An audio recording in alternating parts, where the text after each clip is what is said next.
दिखाई, गुजरात जल जीवन मिशन, यानी हर घर जल पहुंचे। इतनी खूबसूरत ये चीज लगी हमें कि किस तरह से गुजरात सरकार इस लक्ष्य को बड़ी तेजी से उस लक्ष्य तक पहुंचने की कोशिश कर रही है। तो स्ट्रैटेजी, रणनीति गुजरात सरकार की क्या रही है सर? आपसे बेहतर कौन समझा पाएगा? सर्वप्रथम न्यूज़ 18 के मंच को खूब खूब धन्यवाद देते हैं इतना सफल आयोजन के लिए। गुजरात हमेशा इस बात पे बिलीव करता रहा है, एक सोच को आगे बढ़ाता रहा है कि हर घर और हर गांव तक सभी आधारभूत सुविधाएं पहुंचे। उसी के संदर्भ में माननीय प्रधानमंत्री श्री जब मुख्यमंत्री थे तब वास्मो योजना एक चालू की गई थी और उसके माध्यम से हर गांव तक एक जल मंडली बना करके घर घर तक जल देने का प्रयास किया गया था। आप जान सकते हैं कि सौराष्ट्र के क्षेत्र में जहां पानी की अछत है, कमी है, वहां नर्मदा का पानी पहुंचाने का प्रयास किया गया और सवनी योजना के माध्यम से वहां तक और लास्ट के गांव तक पानी पहुंचाया गया। और आप देख सकते हैं कि गुजरात में न केवल पानी, बिजली भी हर गांव तक 24/7 अवेलेबल है। सर, स्वच्छ पानी सबको मिले, उस समस्या से अभी भी कहीं ना कहीं लोग जो है जूझ रहे हैं। उस पर कब तक पूरी तरह से काबू पा लिया जाएगा? पानी की गुणवत्ता एक बहुत बड़ा पैरामीटर है ताकि लोगों के स्वास्थ्य कुशल रहे। उसके लिए आवश्यक है कि उसका पीरियोडिकली टेस्टिंग होता रहे और इसी के लिए अलग अलग प्रकार से गांव के अंदर तहसील हेडक्वार्टर पे अलग अलग वहाँ पे टेस्टिंग डिवाइसेस दी जाती हैं और साथ में गांव के अंदर उसकी शुद्धता का मापदंड बना रहे, कुशल मापदंड बना रहे, उसके लिए प्रयास किए जाते हैं। हमारे माननीय मुख्यमंत्री श्री भूपेंद्र पटेल साहब के द्वारा इसके प्रयास के लिए बहुत आगे प्रयास किए जा रहे हैं और आप देख सकते हैं कि पानी की गुणवत्ता, हमें नर्मदा का पानी मिल रहा है और भी नदियों को रिजुवेनेट करने का प्रयास किया जा रहा है। और सर, अब मैं थोड़ा डिजिटल वर्ल्ड की तरफ बढ़ूं तो सबसे बड़ी सेंसेशन क्या है? सेमीकंडक्टर। तो उस दिशा में भी गुजरात बड़ा अच्छा काम कर रहा है, तो जरा उसके बारे में कुछ बता दीजिए। आज आप जान सकते हैं एक बड़ा बज़वर्ड है सेमीकंडक्टर। गुजरात उसके लिए एपी सेंटर बना है और धोलेरा के अंदर और कच्छ के अंदर आप देख सकते हैं कि बड़ी बड़ी कंपनियां जो वर्ल्ड लेवल पे, वैश्विक स्तर पे हैं, वो सभी कंपनियां गुजरात के अंदर आ रही हैं और बड़े लेवल पे वहाँ पे लार्ज स्केल पे उसका निवेश हो रहा है, इन्वेस्टमेंट हो रहा है। आने वाले समय में आप देखेंगे कि गुजरात उसके अंदर लीडर होगा।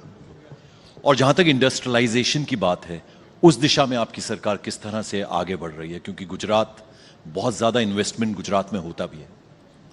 गुजरात की जनता में जो एंटरप्रेन्योरशिप है, उनके अंदर जो काम करने की और बिजनेस को समझ है, वो एक अलग प्रकार की समझ है। आप समझ सकते हैं कि हमारे यहाँ पे एक इनर्शिया है, आधारभूत सुविधाएं हैं, पोर्ट्स हैं, रोड्स हैं, रेलवे कनेक्टिविटी है और इसी की वजह से गुजरात के अंदर एक अलग अलग इंडस्ट्रियल हब्स बने हैं। गुजरात सरकार की हमेशा से पॉलिसी बनती रही है और उसी दिशा में आप बार बार देखेंगे कि जब 2001-2003 से वाइब्रेंट गुजरात समिट स्टार्ट हुआ, एक अलग सोच को लेकर के माननीय प्रधानमंत्री श्री ने उसको स्टार्ट किया था और वो सतत प्रयास के द्वारा आज गुजरात औद्योगिक क्षेत्र में आज लीडर भी है और वैश्विक स्तर पर उसकी एक पहचान है। बिल्कुल, आपने ठीक कहा सर कि वाइब्रेंट गुजरात ग्लोबल समिट जिस तरह से गुजरात में उसका बड़े पैमाने पर आयोजन हुआ, तो आपकी स्टेट जो है नज़ीर बनी है पूरी दुनिया के लिए। अब पूरा देश कहीं ना कहीं, जितनी तमाम स्टेट्स हैं वो फॉलो कर रही हैं, तो आप उसमें एक बड़ी अचीवमेंट है गुजरात सरकार के लिए, आप समझते हैं? निश्चित तौर पे स्टार्ट हम लोगों ने किया। आज हर राज्य उसको एक प्रतिस्पर्धा के रूप में देख रहा है। एक स्वस्थ प्रतिस्पर्धा सभी राज्यों के बीच में स्टार्ट हुई है और उसी की वजह से हमारा जो मकसद है आत्मनिर्भर भारत और विकसित भारत, उसकी दिशा में हम लोग आगे बढ़ रहे हैं। और अब अगर मैं टूरिज्म की बात करूं तो जिस तरह से गिर फॉरेस्ट, दुनिया भर से टूरिस्ट वहां पहुंचते थे और फिर प्रधानमंत्री की एक कल्पना थी स्टैचू ऑफ यूनिटी, जिस तरह से सरदार वल्लभ भाई पटेल का इतना विशाल का ये स्टैचू बना। अब इस तरह, इस दिशा में क्या कुछ और भी प्रयास गुजरात सरकार की तरफ से होंगे?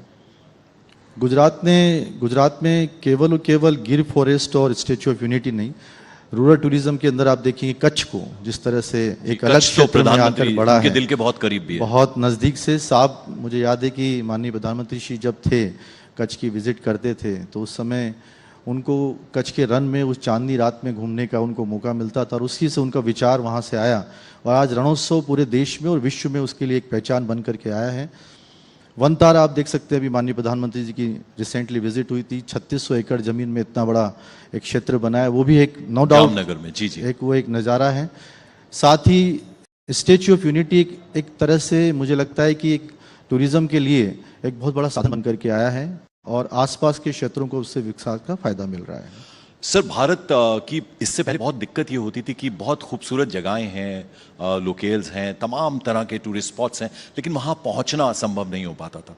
तो गुजरात में उस कदर मुश्किल नहीं है, लेकिन फिर भी अब स्टैच्यू ऑफ यूनिटी, वहाँ होटल्स किस तरह से बने हैं, सड़कें वहाँ की सिंगल रोड था, अब उस दिशा में भी क्या सरकार काम कर रही है? यानी वहाँ पहुँचना अब राजकोट या फिर अहमदाबाद, गांधीनगर से बहुत आसान हो गया।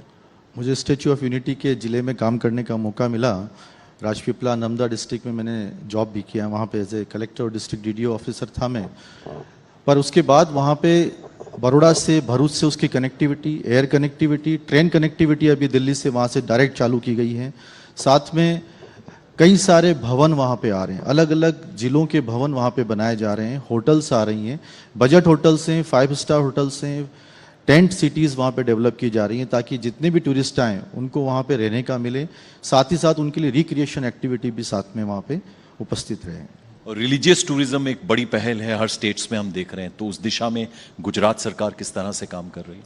टूरिज्म में गुजरात, मैं सोचता हूँ कि जिस तरह से राजस्थान और बाकी राज्य काम कर रहे थे, आज टूरिस्ट के लिए गुजरात एक एपी सेंटर है। उसके अलावा एक बहुत विशेष आकर्षण का केंद्र बना है, चाहे रिलीजियस टूरिज्म हो, चाहे नेचुरल टूरिज्म हो, उसके अलावा एनआरआईज़ के जो वहाँ पे लोग जाए, वो कल्चर टूरिज्म हो, हम लोगों का जिस तरह से नवरात्रा का प्रोग्राम होता है, हम लोग नवरात्रा का उत्सव करते हैं, तो गुजरात के अंदर टूरिज्म एक बहुत बड़े क्षेत्र में रेवेन्यू जनरेटिंग भी बना है और लोगों को आकर्षण का केंद्र भी बना है।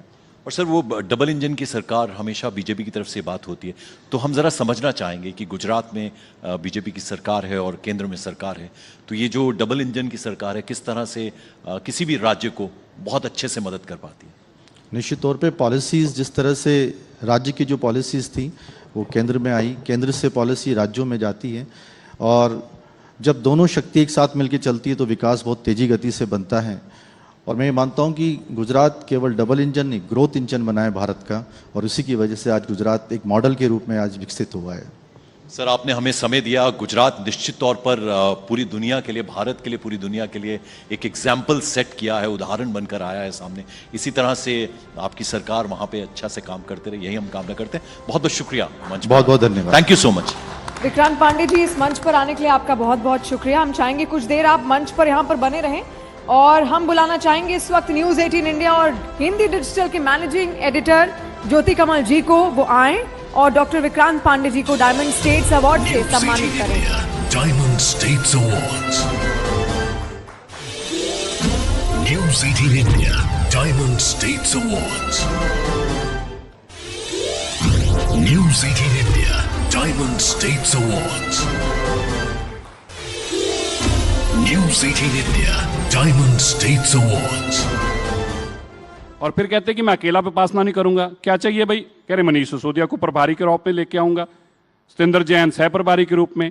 अब देखिए, जो यहां से नकारे और हारे हैं वो पंजाब की सत्ता एंजॉय करने पंजाब पहुंच के। इसलिए मैं कह रहा था सत्ता का मुंह नहीं छोड़ सकते। मैंने जिस दिन सत्ता से हारे थे मैंने कहा था केजरीवाल जी वो मछली हैं, जैसे जो मछली जल के बने रह सकती है, सत्ता के बने नहीं रह सकते। सिरसा साहब, लोग तो कह रहे, पूछ ये भी सकते हैं कि